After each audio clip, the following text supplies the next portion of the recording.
MGTV, η ομογένεια κοντά σας. He is a noted educator and lecturer and has taught for almost 30 years as an adjunct assistant professor both at NYU and at Cooper Union. So with that, I extend Mr. Katsos to deliver the keynote address. Thank you. I didn't realize today that we would be talking history, so to the extent that they did start talking history, I have to express myself in terms of the historical nature of being where we are today.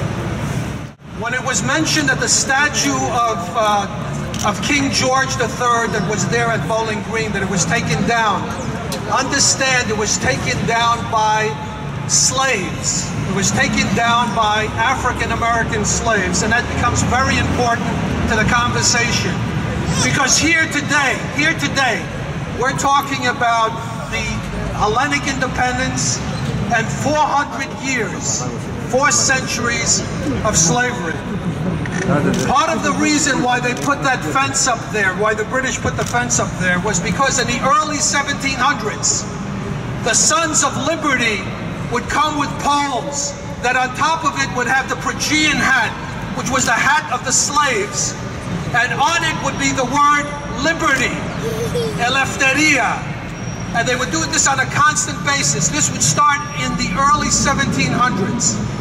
It is here that in fact they talked about no taxation without representation. It is here that this was the first capital of the United States under the Constitution.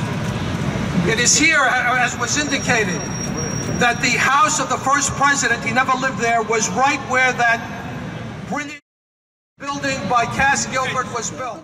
Further north, not far on Wall Street, that the first president of the United States, George Washington, was inaugurated. It is here that the first Congress met. It is here that the American Bill of Rights were created. It is here that the first Supreme Court held its court. So this becomes extremely important, especially when we have 2 flags up. The United States flag representing America and the Hellenic flag representing the Hellenic Republic. It becomes extremely important because both fought for their liberty. Both felt and fought for eleftheria. The first flag raising in New York was in 1893 of a Hellenic flag. The first flag was raised at City Hall by then Mayor Gilroy, and they raised a flag every year. In 1895, and symbolic of these 2 flags, they had a combination event where in fact it related to American independence and Hellenic independence. The revolutions, I should say, started right from the fall of Constantinople in 1453. They started after the fall of the Despotate of Moria in 1490. They fought after they turned over the keys to Trapezunda in 1463, and there was constant rebellions within the Hellenic Republic. It started from the 15th century and continued. In the Moria, we know that in fact in 1685, Morosini, the Venetians, with the Hellenic soldiers, basically created a scenario where the Turks left the Moria. They came back in 1715 for the second occupation of the Moria. We know that in the Orlov Rebellion of 1770, thousands died for the liberation of the Hellenic Republic. But we also know that certain things were taking place in the 1820s that became very important and why the revolution had to start. We know, for example, that there were certain circumstances taking place in Epirus. We know that the Sultan was sending his troops to level out Ali Pasha. The ΗΠΑΝΑΣΤΑΣΗ at the time, where many of the members of the revolution were part of the ΗΠΑΝΑΣΤΑΣΗ, which was a secret society, that its main purpose was to overthrow the Ottoman Empire within the Hellenic lands. They knew that that was the time to start.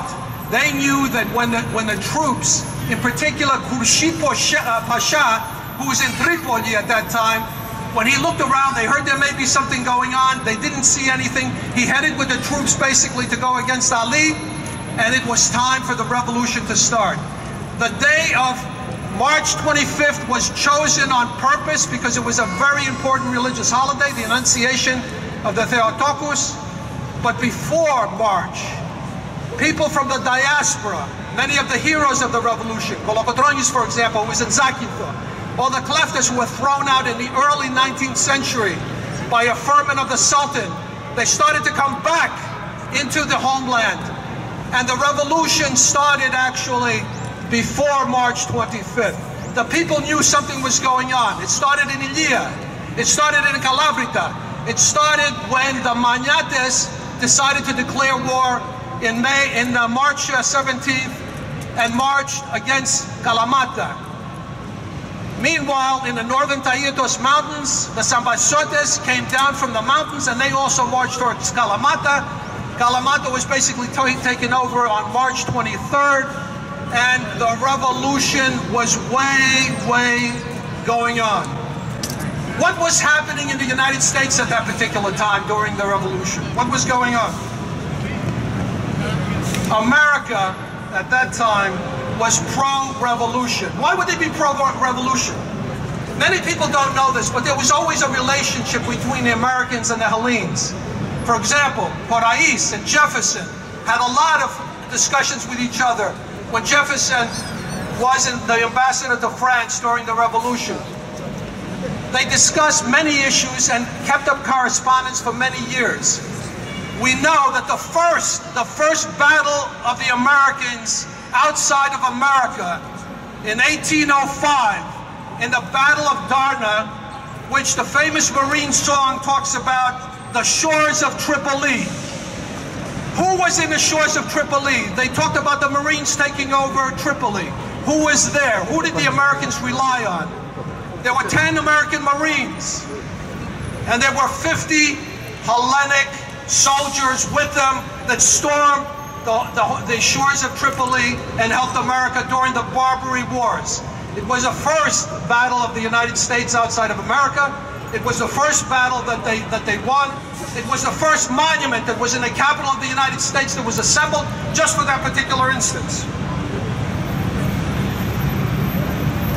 The revolution was a bloody revolution. It wasn't something, no one cares for war.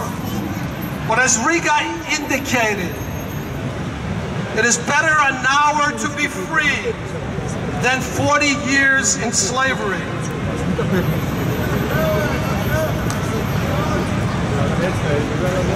But America did not recognize the Hellenic Republic right away. They didn't recognize them. There were issues taking place. Even though the American people were for the revolution, they did not recognize it. And a lot of it becomes symbolic of what's happening even today, where a lot of Americans themselves are pro-Hellene. Why certain things take place sometimes diplomatically in the East Mediterranean, where in fact the governments are not supporting it properly. But let's discuss a few things. America was for it, Jefferson was for it, Madison was for it, Monroe was for it, but he had to come out for economic reasons with the Monroe Doctrine, which said that America should not declare and recognize the Republic. Henry Clay was for it. Certainly Everett, the professor from Harvard, was for it. Americans during that particular time formed committees here in New York, here in Boston, here in Washington, in Philadelphia to support their revolution. And some Americans did fight in the revolution. For example, we have George Jarvis, also known as Capitan Zervos, who from New York, who went and fought in the revolution. He was there when Karaiskakis died defending the Acropolis. We talk about Captain Jonathan Miller of Vermont, who adopted one of the orphans of the revolution, who he called Lucas Miltiades Miller, who later became the first Hellenic person to become a congressman in the United States of America. We talk about certainly the most famous Hellenic American, Samuel Howe of Boston, the chief surgeon, who established the first hospital in Greece, who established the Perkins School of the Blind in Boston. He also adopted someone. His name was John Zachos. And we talked about myself teaching at Cooper Union. John Zachos was one of the people that taught at Cooper Union also, one of the first teachers at Cooper Union. We talk about, and this is important, George Wilson of Baltimore, a freed African-American slave who left and went to Greece, joined the Hellenic Navy, and died in the Battle of Naupaktos. And it's important today, and in this particular year, because this is the 400th anniversary of the first documented slave that came into the United States from Africa in 1619, an important day. And just as an aside, we recently had people go to where he's buried, and he's buried in Argos, to find his grave, because a HEPA will put a monument up for George Wilson of Baltimore. We talk about William Washington. We say that Washington was inaugurated here in New York. One of his relatives fought in the Hellenic Revolution of 1821, and he died in Palamidi. What were also the effects of the revolution, our revolution for freedom in the United States? It was there that they realized what slavery was all about, and these same people that we're talking about, the same people we're talking about, came back to the United States, and it became the start of the abolition and the suffrage movements of the United States itself. In this particular year, don't forget, let's not forget those who fought. Let's not forget Kolokotronis. Let's not forget Karaiskakis. Let's not forget Papaflessas, who fell with Kefalas in 1825, fighting Ibrahim Pasha, who had invaded from Egypt.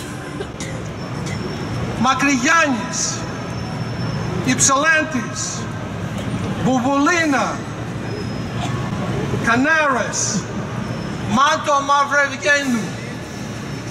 These are people and many more. Many of your relatives who are here, like my relatives, fought in that revolution. Your relatives and my relatives died. Your relatives and my relatives, in many cases, became orphans. This revolution is extremely important, not only for Elas, but also for the United States of America. This parade that's taking place on Sunday is not just a Hellenic parade. It's an American parade, because Americans fought and died there. And we as Americans, and those who are listening, should be there. This is also the 100th anniversary of the Bundian Genocide, which was in May 19 of 1919. And that particular day that we're commemorating as part of the parade was the day that Kemal Ataturk stepped foot in Trapezunda and started the genocide. It is one of 3 genocides. They're all Hellenic genocides.